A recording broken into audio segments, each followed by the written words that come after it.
Hey guys, hope all is well. So in this new year, let's superimpose our way to sounding next level, right? All right, so it's gonna be a simple, easy to follow, hopefully, but this can really lead to something advanced. All right, so let's do this over C, okay? Now we're gonna treat C as a 5.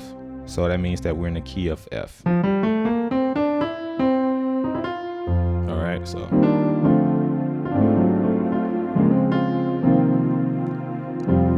all right, let's just say we're doing talk music and we're gonna start from the 4.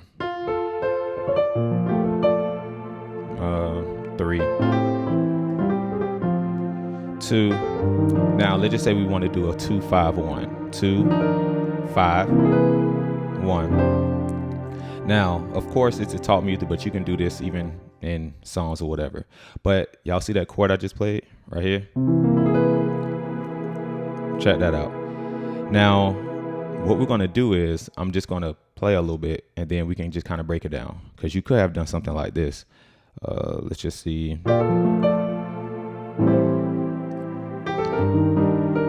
Let's say we did something like, or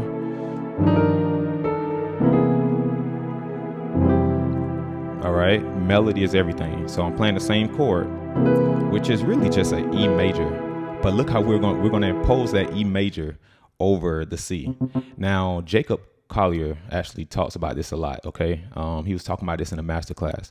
So I'm doing it because, of course, we have a lot of church musicians, kind of like jazzy, right? Gospel musicians. So we're just going to kind of put it in this lane, right? But superimposing, and really, it's a simple concept. But first, let's actually go over these chords. So I'm treating the 5 pretty much like a dominant chord, right? Over the 5, you either playing like a dominant or maybe a flat 9, right? So in this case, what we're doing is we're playing an E major chord. Ooh, you know, I actually like that.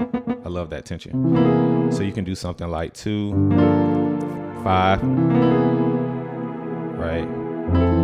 1, or you can, for the melody purpose, you can do something like,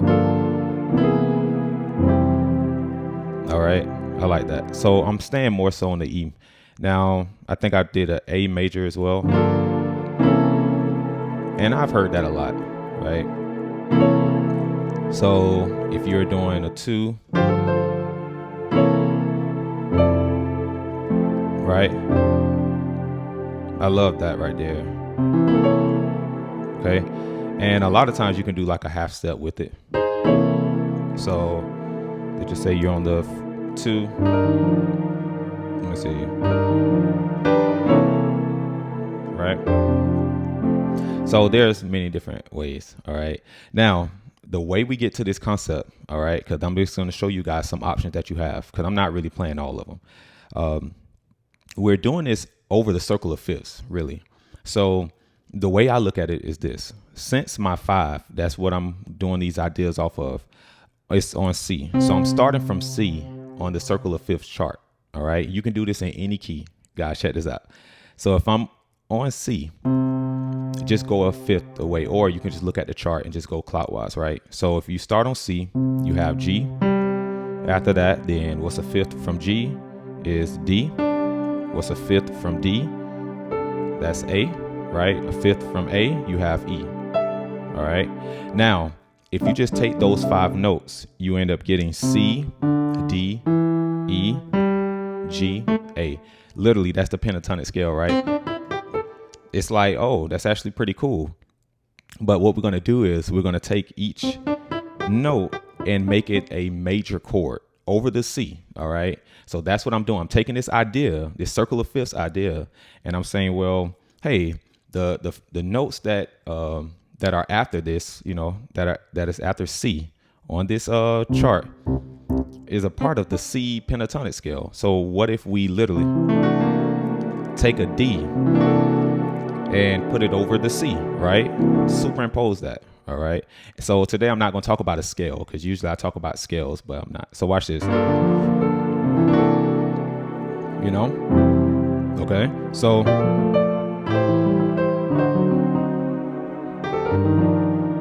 right. I just did, that's our 2. You hear that?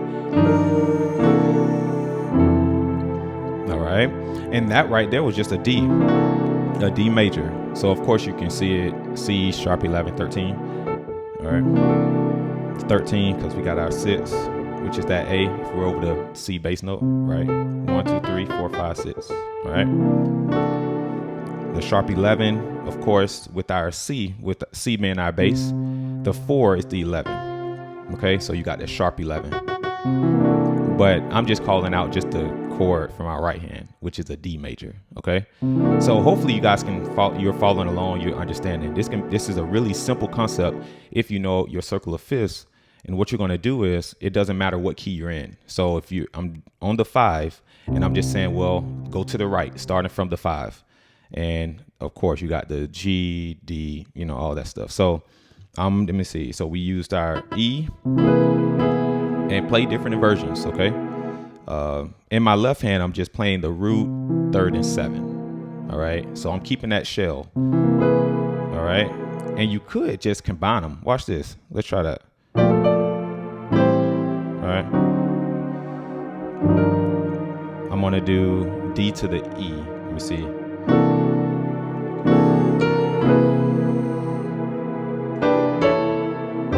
All right. Now that's a lot, right? But I'm saying if you have the time, you're going to find the spacing. So this is really just about talk music. But even if you're going, let's say you're playing a faster song,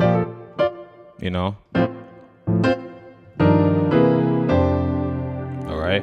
So, it doesn't matter. Just make sure you get these chords under your fingers. All right. So we try D. Let me see. I like that. A lot of times we'll do this. You'll hear this in gospel music. Right. You'll do it here, 2, 5. So instead of playing this, we can do, let's see. Okay. Now let's see. So we did the G in the sense of doing this, but you can do. All right. Now that's over the 5. Remember, G is a part of our the C pentatonic scale. So I love that tension. So if we're doing 4, 3, 2, 5, 1. All right. Then you can do some more circular movement if you're doing like a 7, 3, 6.